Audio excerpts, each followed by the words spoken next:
자, 여러분.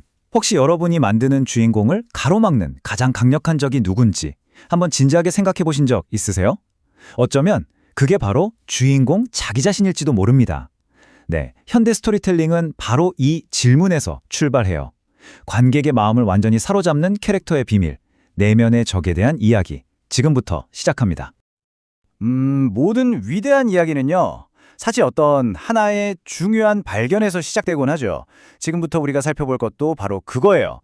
한 작가가 자기 작품들을 쭉 훑어보다가 찾아낸 아주 놀라운 패턴에 대한 이야기입니다.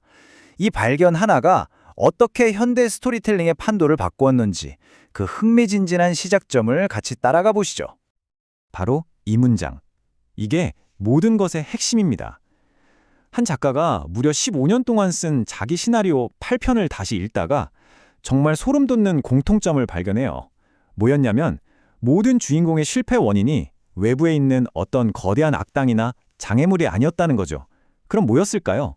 바로 자기 자신. 그들을 무너뜨린 건 다름 아닌 자기 내면의 결함이었던 겁니다. 주인공이 곧 자신의 가장 큰 적, 즉 안타고니스트였던 셈이죠. 그런데 말이죠. 이게 그냥 한 작가만의 개인적인 깨달음이었을까요? 절대 아니에요. 이건 사실 스토리텔링의 역사가 맞이한 아주 거대한 전환점의 일부였습니다. 캐릭터를 만드는 방식이 어떻게 진화해 왔는지 그 큰 그림을 한번 살펴보겠습니다. 자, 이 변화를 한번 보세요. 왼쪽은 70년대, 80년대. 딱 봐도 아시겠죠? 선한 영웅, 악한 빌런. 역할이 아주 명확했어요. 그런데 오른쪽 90년대 이후를 볼까요? 이야기가 완전히 달라지죠? 선과 악이 막 뒤섞여서 고뇌하고 갈등하는 아주 복잡한 인물들이 등장합니다.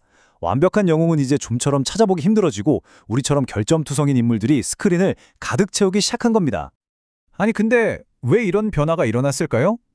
세상이 그만큼 복잡해졌기 때문이에요. 더 이상 착한 놈, 나쁜 놈 하는 단순한 흑백 논리로는 세상을 설명할 수 없게 되니까 관객들도 자신의 복잡한 삶을 비춰볼 수 있는 더 깊이 있는 이야기를 원하게 된 거죠. 그러니까 이건 그냥 유행이 아니라 시대의 요구에 따른 필연적인 진화였다고 봐야 합니다.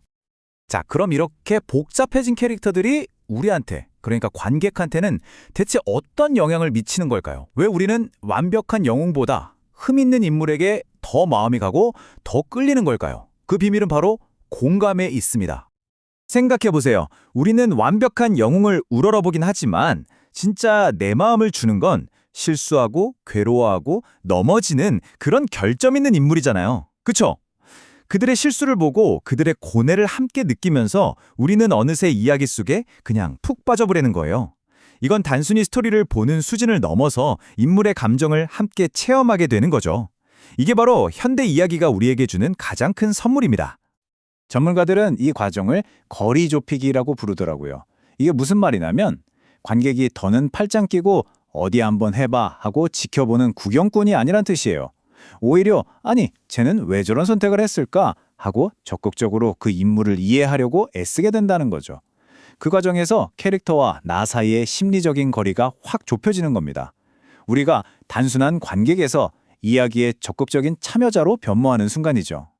이 유대감 형성 과정을 한번 3단계로 나눠서 생각해 볼까요? 자, 첫 번째, 결점투성인 인물이 딱 나타납니다. 두 번째, 우리는 그를 보면서 궁금해지기 시작해요. 대체 왜 저러는 걸까? 하면서 그를 이해하려고 노력하죠. 그리고 마지막 세 번째, 바로 이 이해하려는 노력 그 자체가 캐릭터와 우리 사이에 아주 강력하고 끈끈한 연결고리를 만들어내는 겁니다. 자, 지금까지는 관객 입장에서 이야기를 봤잖아요. 그럼 이제 다시 우리 창작자의 시선으로 한번 돌아와 봅시다. 이렇게 복잡한 내면을 가진 캐릭터는 우리 작가들한테는 어떤 새로운 기회의 문을 열어줬을까요? 이건 작가들한테는 거의 해방이나 다름없었어요. 평면적인 캐릭터라는 감옥에서 풀려난 거죠. 인물의 내면이라는 진짜 무한한 우주를 탐험하면서 예전에는 상상도 못했던 독창적인 캐릭터들을 막 만들어낼 수 있게 됐고요. 그리고 더 대단한 건 이렇게 살아 숨쉬는 캐릭터들이 스스로 이야기를 끌고 가면서 정해진 플롯이나 장르의 경계까지 허물어버리는 강력한 엔진이 된 겁니다. 자, 그럼 오늘 우리가 나눈 이 모든 이야기들을 딱 하나의 핵심으로 모아볼 시간입니다. 우리 창작자들이 다른 건 다 잊어도 이것 하나만큼은 꼭꼭 기억해야 할 단 한 가지는 과연 무엇일까요? 여러분 꼭 기억하세요. 주인공이 곧 자신의 적이다라는 이 개념은요, 그냥 그럴듯한 글쓰기 팁이 아닙니다. 이건 오늘날 관객들의 마음을 여는 말 그대로 마스터키예요.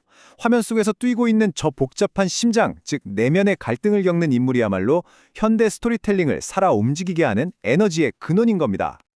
그럼 이제 이 질문을 여러분께 직접 던지면서 마무리하겠습니다. 지금 여러분이 만들고 있는 그 이야기 속 주인공, 그 주인공의 가장 큰 적은 누구인가요? 그를 파멸로 이끄는 내면의 결함은 과연 무엇입니까? 이 질문에 대한 답을 찾는 것, 바로 거기서 여러분의 위대한 이야기가 시작될 겁니다.